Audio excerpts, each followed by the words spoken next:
Mu mboozi yaffe ey'omulimi Asinga gye tukutuusaako buli lunaku olwabbalaza olunaku lwaleero tukuleetedde omwami Kabiito James ono wa myaka 40 ng'asangibwa ku kyalo ky'Esiga ekisangibwa mu disitulikiti ey'e Kaliisizo. Empaka zino jjukira zikuteekebwamu ensimbi bannaffe aba Vision Group nga bali wamu ne Bukedde TV nga zisibwamu era ssente ab'ekitebe kya Budaaki mu Uganda, kampuni y'ennyonyi eya KLM Airlines, banka ya DFCU n'aba Cowdays abaleeta akalungo ak'enkoko n'ebisolo okuva e Budaaki.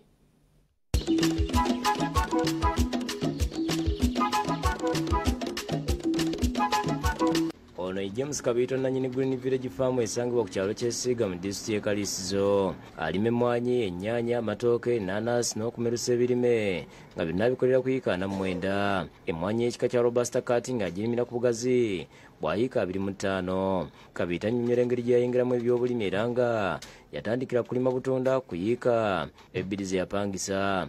Saagenda nnyo kunoonya mulimu naye natandikira ku kabanja kange akaafuyiika kenalina sikira nentandika okubeera nga nima ebirime ebyangu nga obutunda ne tutandika bwe bwakola obulungi ne twongeramu ennaanansi bwe zakola obulungi ne tuteekako emmwaanyi. Kabiito yeekolera endokwa ng'aliwo mu n'abakozi be zasimba nga n'endala aziguza baliraanwa be ku nnusu 2,000. Ku mutendera guno ogusooka tuteeka mu kiveera ne tuzibikka, bwe zimala okukula tuzikyusa ne tuziteeka mu kaveera akanene era nawo twongera okuteekateeka ettaka.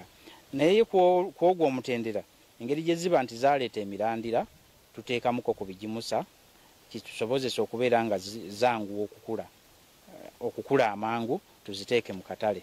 Buli yiika ayinamu ebikolo 45 nga mu yiika 25 ayinamu 1,225. Tuteeka okussaayo okulabirira, okulambula, okuliisa, okugimusa n'okutta ebiwuka era kikusobozesa ddala bulungi okubeera nga ennimiro eno ebeerawo nga terina bigitaataaganya. Atulaze engeri gy'asimbamu endokwa n'obuwanvu bw'ekinnya ky'asima okuzisobozesa okudda obulungi. Kinnya fuuti 2 ku 2, okukka 2, obugazi 2.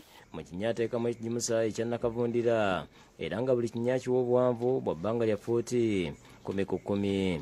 Kati bw'oba olina obusa era osobola okubeera ng'oteekako oba ebigimusa ebyo ebiva mu nnimiro ebya nakavundira.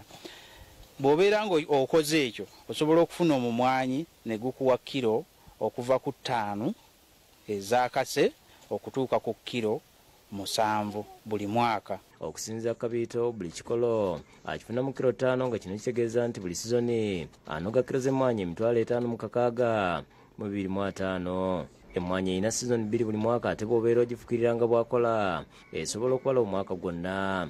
Emmwanyi ng'oggyeko nti tutandise okufukirira naye enkyukakyuka y'embeera y'obudde kubadde kusoomozebwa kwa maanyi nnyo naye ate era si wonna nti twatuusizaayo amazzi. Buli mwaka Kabiito afuna obukadde obusoba mu 2 okuva mu mmwanyi nga kuno bwagattako ssente z'afuna okuva mu birime ebirala ng'ennaanansi tayinza butakamirwa 4. Ayina abakozi 10 ku faamu nga basasula okusinza ku bukugu n'obumanyirivu. Naye mu bwetaavu tubeera n'abakozi abali 30 bwe tuba tulina obwetaavu mirimu mu budde nga bwa nkuba oba bwa kunoga mmwanyi naye nga tulina abakozi ab'enkalakkalira 10.